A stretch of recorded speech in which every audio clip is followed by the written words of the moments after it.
السلام عليكم ورحمة الله تعالى وبركاته. بسم الله الرحمن الرحيم. الحمد لله رب العالمين، وأفضل الصلاة وأتم التسليم على سيدنا محمد وعلى آله وأصحابه أجمعين. علمنا ما ينفعنا وانفعنا بما علمتنا وزدنا علما وفقها في الدين برحمتك يا أرحم الراحمين. اللهم أعطنا سؤلنا واقض لنا حوائجنا على الوجه الذي يرضيك عنا برحمتك يا أرحم الراحمين. أيها الإخوة الكرام، يقول ربنا سبحانه وتعالى في القرآن الكريم في سورة قاف: ما يلفظ من قول إلا لديه رقيب عتيد. أيها الإخوة الكرام، اعلموا أنه ينبغي لكل مكلف أن يحفظ لسانه عن جميع الكلام إلا كلاما ظهرت فيه المصلحة، ومتى استوى الكلام وتركه في المصلحة فالسنة الإمساك عنه، لأنه قد ينجر الكلام المباح إلى حرام أو مكروه، وذلك كثير في العادة، والسلامة لا يعدلها شيء. والدليل على ذلك هو قول سيدنا محمد صلى الله عليه وسلم في الحديث الصحيح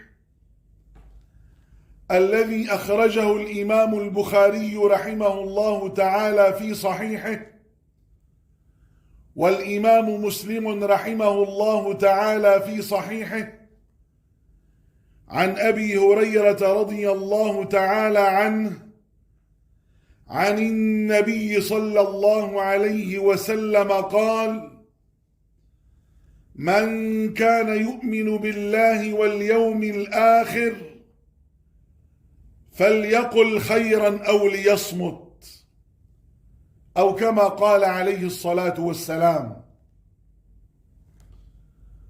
وهذا الحديث صريح في أنه ينبغي أن لا يتكلم إلا إذا كان الكلام خيرا، وهو الذي ظهرت مصلحته،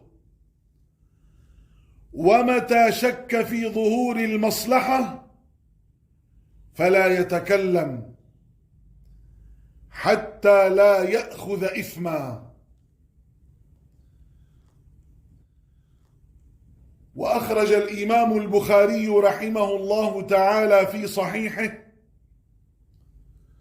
والإمام مسلم رحمه الله تعالى في صحيحه، عن أبي موسى رضي الله تعالى عنه قال: قلت يا رسول الله صلى الله عليه وسلم: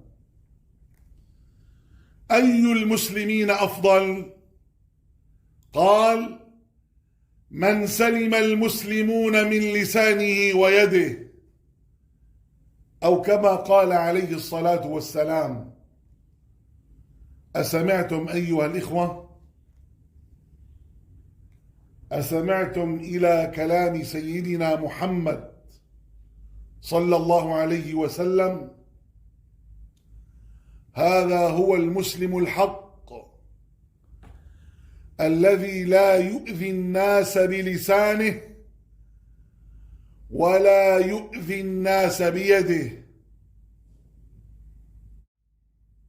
أسأل الله العظيم رب العرش العظيم أن يجعلني وإياكم وكل من يلوذ بنا وجميع المسلمين والمسلمات والمؤمنين والمؤمنات في مشارق الأرض ومغاربها من المسلمين الصادقين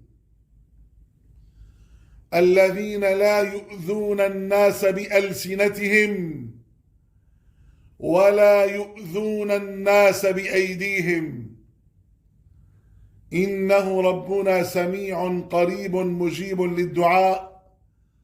آمين آمين آمين، والحمد لله رب العالمين، وصلى الله وسلم وبارك وعظم وأنعم على سيدنا محمد وعلى آله وأصحابه أجمعين، والسلام عليكم ورحمة الله تعالى وبركاته.